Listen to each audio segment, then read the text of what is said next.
நம்ம பார்க்க போகிற பாடம் 6ஆம் பாடம் கதிர் ஒளியியல். ஒளியியல் அப்படிங்கிற படிப்பு எதை பற்றி நமக்கு தெரியும்? ஒளியை பற்றி. ஒளி அப்படிங்கிறது ஒரு புதிரான விஷயம். ஏன்னு சொன்னால் ஒளி நேர்கோட்டில் போகும். அது மட்டும் இல்லாமல் ஒளி அப்படின்னு சொன்னால் நம்ம எப்பயுமே என்ன நினைக்கிறோம்னா சூரிய ஒளி போல் வெள்ளையாக இருக்குது அப்படிங்கிறது நினைப்போம். ஆனால் ஒளி அப்படிங்கிறது நமக்கு தெரியும். வீட்டில் நம்ம குண்டு பல்பு யூஸ் பண்ணுறோம். பல வண்ணங்களில் லைட் இருக்குது. ஆரஞ்சு கலரில் இருக்குது. அதேமாதிரி பல வண்ணங்களில் லைட் இருக்குது. நம்ம எல்இடி லைட்லாம் எத்தனை கலர்ஸில் இருக்குது.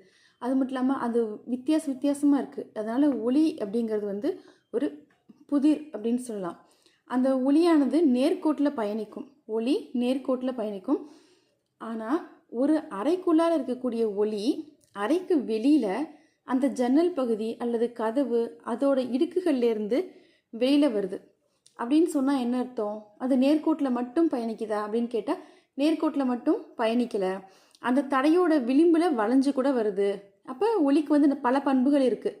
அப்போ அந்த பல பண்புகளை நம்ம தெரிஞ்சுக்கணும் அப்படின்னு சொன்னால் அதுக்காக நம்ம ஒளியியலை 2ஆக பிரிக்கிறோம். என்னன்னு சொன்னால் ஒன்று கதிர் ஒளியியல், இன்னொன்று அலை ஒளியியல். இந்த பாடம் கதிர் ஒளியியலை பற்றினது. இதற்கு அடுத்த பாடத்தில் அலை ஒளியியலை பற்றி பார்ப்போம். கதிர் அப்படின்னு சொன்னால் ஒளிக்கதிர். ஒளிக்கதிர் அப்படிங்கிறது ஒரு கோடு, ஒரு அம்புகுறி. அதாவது இது ஒளியோட திசையை மட்டும் குறிக்குது. ஒளிக்கற்றை அப்படின்னு சொன்னால் பல ஒளிக்கதிர்களோட தொகுப்பு ஒளிக்கற்றை. இதுவும் திசையை தான் குறிக்குது. அதாவது நேர்கோட்டு திசையை மட்டும் குறிக்குது. நம்ம அடுத்து பார்க்க போகிறது ஒளி எதிரொலிப்பு. இப்போ நம்ம படத்தில் பார்க்குறது இந்த இடத்துல இருக்கக்கூடியது காற்று ஊடகம். இது எதிரொலிக்கும் பரப்பு. வெள்ளி பூசப்பட்ட சமதள ஆடி. சமதள ஆடி அப்படிங்கிறது என்னன்னு உங்களுக்கு தெரியும். நம்ம முகம் பார்க்குற கண்ணாடி. நம்ம முகம் பார்க்குற கண்ணாடியில் நம்முடைய முகம் பட்டு நமக்கு எதிரொலிச்சு தெரியுது இல்லையா? அதே போல் இந்த இடத்துல சமதள ஆடி இருக்குது. இப்போ ஒளி எதிரொலிப்பு அப்படின்னு சொல்லும் பொழுது இந்த இடம் ஊடகம், காற்று ஊடகம். காற்று ஊடகத்தில் ஒரு ஒளிக்கதிர் படுது. பட்டு திரும்பவும் அதே ஊடகத்திலேயே எதிரொலிச்சு போகுது. இதுக்கு பேர் தான் எதிரொலிப்பு. ஒரு கதிர் பட்டு எதிரொலித்து திரும்பவும் என்ன பண்ணுது? அதே ஊடகத்தில் போகுது. இப்போ நம்ம இந்த இடத்துல என்ன வரைஞ்சிருக்கோம்னு சொன்னால் செங்குத்து. செங்குத்து கோடு சொல்லுவோம் இல்லையா? செங்குத்து. நம்ம அதை இங்கிலீஷில் நார்மல்னு சொல்லுவோம். ஸோ நம்ம இந்த இடத்துல என் அப்படின்னு எடுத்துக்கிறோம். இந்த செங்குத்து கோட்டுக்கும் இந்த படுகதிருக்கும் இடையில இருக்கிற கோணத்தை படுகோணம் ஐ அப்படின்னு சொல்லுவோம். அதே மாதிரி இந்த இடத்துல அதே செங்குத்துக்கும் அந்த கதிர் எதிரொலிச்சு போயிருக்கு இல்லையா? இது ரெண்டுக்கும் உள்ள கோணத்தை எதிரொலிப்பு கோணம் ஆர் அப்படின்னு சொல்லுவோம். எதனால இதை ஐ அப்படின்னு சொல்றோம்னா ஆங்கிள் ஆஃப் இன்சிடென்ஸ் அப்படின்னு சொல்லுவோம். படுகதிரை இன்சிடென்ட் ரே அப்படின்னு சொல்லுவோம். எதிரொலிக்கப்பட்ட கதிரை ரிஃப்ளெக்டட் ரே அப்படின்னு சொல்லுவோம். அதனால இதை ஐயினும் இதை ஆர் அப்படின்னு நம்ம எடுத்திருக்கோம். எதிரொலிப்புக்கு சில விதிகள் இருக்கு. அதாவது என்ன விதி அப்படின்னு சொன்னா 2 விதிகள் இருக்கு. அந்த ரெண்டுமே ரொம்ப ரொம்ப முக்கியமான விதிகள். ஒன்று என்னன்னு சொன்னா படுகதிர், எதிரொலிப்பு கதிர் மற்றும் எதிரொலிக்கும் பரப்புக்கு செங்குத்து கோடு இவை அனைத்தும் ஒரே தளத்தில் அமையும். இது மூணுமே ஒரே தளத்தில் அமையும். படுகதிர், எதிரொலிப்பு கதிர் மற்றும் எதிரொலிக்கும் பரப்புக்கு செங்குத்து கோடு இவை அனைத்தும் ஒரே தளத்தில் அமையும். அதாவது ஒரே பரப்புல இருக்கும். அடுத்தது படுகோணம் ஐ மற்றும் எதிரொலிப்பு கோணம் ஆர் இவை இரண்டும் ஒன்றுக்கொன்று சமமாக இருக்கும். அதாவது ஐ ஈக்குவல் டு ஆர். இந்த எதிரொலிப்புல இந்த எதிரொலிக்கக்கூடிய தளம் இருக்கு இல்லையா? இது சமதளமாக இருக்கு.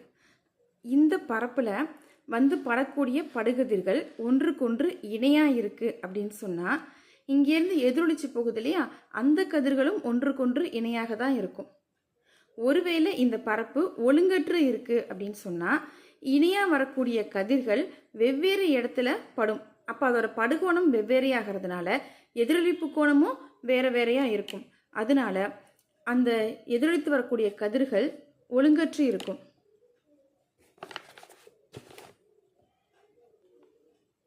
இப்ப இந்த படத்துல இந்த தளம் ஒழுங்கற்று இருக்கு.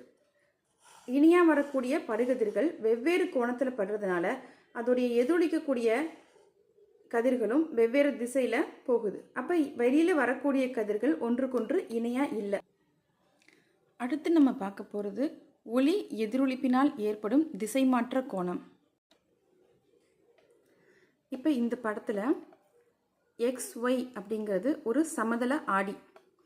இதில் AO அப்படிங்கிறது படுகதிர், OB அப்படிங்கிறது எதிரொளிப்பு கதிர். இது நமக்கு தெரியும். இந்த படுகதிர் அப்படியே நேராக அடுத்த ஊடகத்துக்குள்ளே வருது இல்லையா, இதுக்கு பேர் விலகு கதிர். அதாவது OC அப்படிங்கிறது விலகு கதிர். நம்ம ஒளி எதிரொளிப்போட விதிகளில் பார்த்துருக்கோம். படுகோணம் ஐயும் எதிரொளிப்பு கோணம் ஆறும் சமம் அப்படின்னு சொல்லி பார்த்துருக்கோம். அப்போ இந்த செங்குத்து வரைஞ்சிருக்கோம் இல்லையா, இந்த செங்குத்தை அப்படியே கீழ்ப்பகுதியில் நம்ம நீட்டி விடுறோம் அப்படின்னு சொன்னால் அந்த பகுதிக்கும் இந்த சிக்கும் உள்ள கோணம் இந்த ஐக்கு சமமாக இருக்கும்.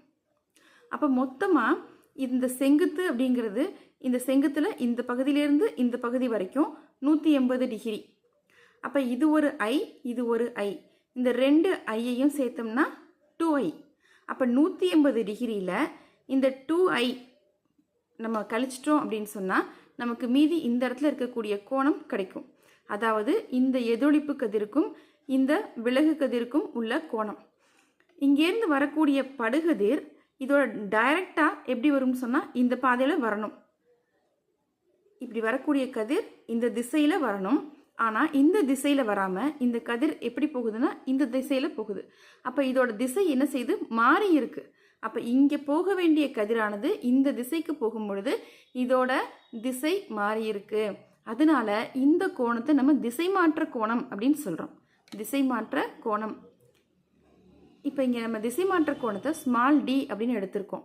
இந்த 180 டிகிரியிலிருந்து இந்த 2i ரெண்டு பகுதி இருக்கு இல்லையா, இது ரெண்டையும் நம்ம மைனஸ் பண்ணோம்னா நமக்கு என்ன கிடைக்கும், திசை மாற்ற கோணம் டி கிடைக்கும். இப்போ டி அப்படிங்கிறது 180 மைனஸ் 2iன்னு நம்ம சொல்லிட்டோம். ஆனால் இந்த டிங்கிறது எவ்வளவாக இருக்கும் அப்படிங்கிறத நம்ம இன்னும் சொல்லலை. இப்போ இந்த படத்தை எடுத்துக்குவோம்.